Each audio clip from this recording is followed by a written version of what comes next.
कौन थी महारानी अहिल्याबाई होळकर, जिनके नाम पर रखा गया महाराष्ट्र के अहमदनगर का नाम? महाराष्ट्र सरकार ने अहमदनगर का नाम बदलकर अहिल्यानगर कर दिया है। ये महारानी अहिल्याबाई के नाम पर रखा गया है। अहिल्याबाई प्रसिद्ध सूबेदार मल्हारराव होळकर के पुत्र खंडेराव की पत्नी थी। अहिल्याबाई किसी बड़े राज्य की रानी नहीं थी। उनका कार्यक्षेत्र अपेक्षाकृत सीमित था, फिर भी उन्होंने जो कुछ भी किया उससे आश्चर्य व्यतीत होता है। महारानी अहिल्याबाई होळकर भारत के मालवा साम्राज्य की मराठा होळकर महारानी थी।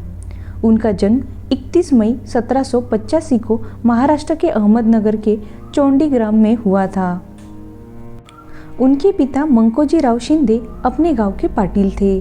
उस समय महिलाएं स्कूल नहीं जाया करती थी, लेकिन अहिल्याबाई के पिता ने उन्हें लिखने पढ़ने तक लायक बनाया।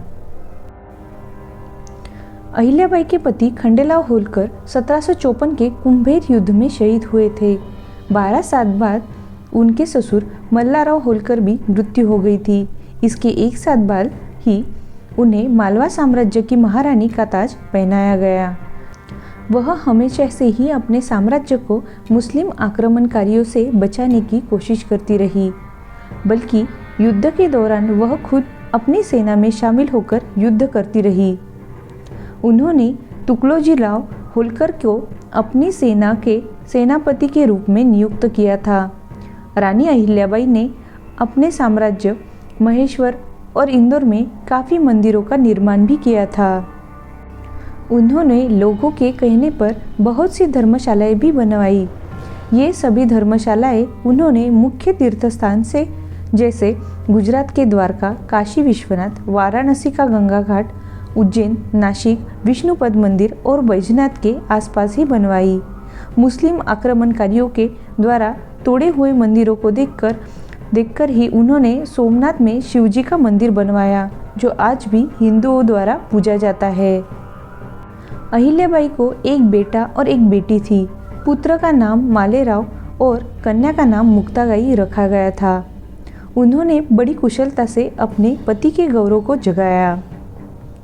कुछ ही दिनों में अपने महान पिता के मार्गदर्शन में खंडेराव के एक अच्छे सिपाही भी बन गए। मल्हारराव को भी देखकर संतोष होने लगा। पुत्रवधू अहिल्याबाई को भी वह राजकाज की शिक्षा देते रहते थे। उनकी बुद्धि और चतुराई से वह बहुत प्रसन्न थे। सत्ता संभालने के बाद रानी अहिल्याबाई अपनी राजधानी माहेश्वरी ले गई। वहाँ उन्होंने 18वीं सदी का बेहतरीन और आलीशान अहिल्या महल बनवाया। नर्मदा नदी के किनारे बनाए गए इस महल के इर्द गिर्द बनी राजधानी की पहचान बनी टेक्सटाइल इंडस्ट्री। उस दौरान महेश्वर साहित्य, मूर्तिकला, संगीत और कला के क्षेत्र में एक गढ़ बन चुका था। मराठी कवि मोरोपंत, शायर अनंत फंदी और संस्कृत विद्वान खुलासीराम उनके कालखंड के महान व्यक्तित्व थे। एक बुद्धिमान, तीक्ष्ण सोच और स्वफूर्त शासक के तौर पर अहिल्याबाई को याद किया जाता है। हर दिन वह प्रजा से बात करती थी, उनकी समस्याएं सुनती थी। उनके कालखंड में रानी अहिल्याबाई ने कई ऐसे काम किए हैं जो लोग आज भी उनका नाम लेते हैं।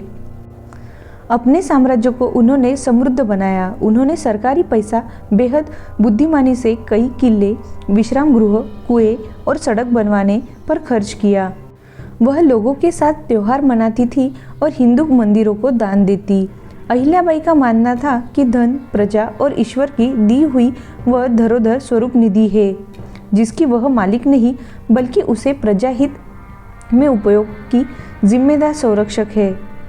अहिल्याबाई होळकर साधारण से किसान के घर पैदा हुई एक महिला थी, जिन्होंने सदैव अपने राज्य और वहाँ के लोगों के हित में ही कार्य किया। उन्होंने कार्य की प्रणाली बहुत ही सुगम एवं सरल है, अर्थात उन्होंने अपने राज्य के लोगों के साथ बड़े प्रेम ही पूर्वक और दया के साथ व्यवहार किया था। उनकी कहानी बहुत ही संघर्षमय है। अहिल्याबाई होळकर का इतिहास में अहिल्याबाई की जिंदगी सुख और शांति से कट रही थी, तभी उनके जीवन में दुखों का पहाड़ टूट गया। साल 1754 में जब अहिल्या देवी होळकर महज 21 साल की थी, तभी उनके पति खंडेराव होळकर कुंभेर के युद्ध में दौरान वीरगति को प्राप्त हो गए थे। इतिहासकारों के मुताबिक अपने पति से अत्यधिक प्रेम करने वाली अहिल्याबाई ने अपने पति के मौत के बाद सती होने का फैसला लिया, लेकिन पिता समान ससुर मल्हारराव होलकर ने उन्हें ऐसा करने से रोक लिया।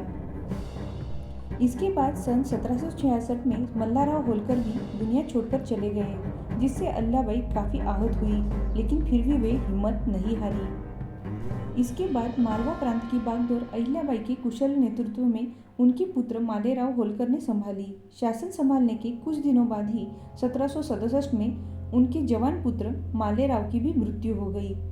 पति, जवान पुत्र और पिता समान ससुर को खोने के बाद भी उन्होंने जिस तरह से साहस से काम किया वो सराहनीय है।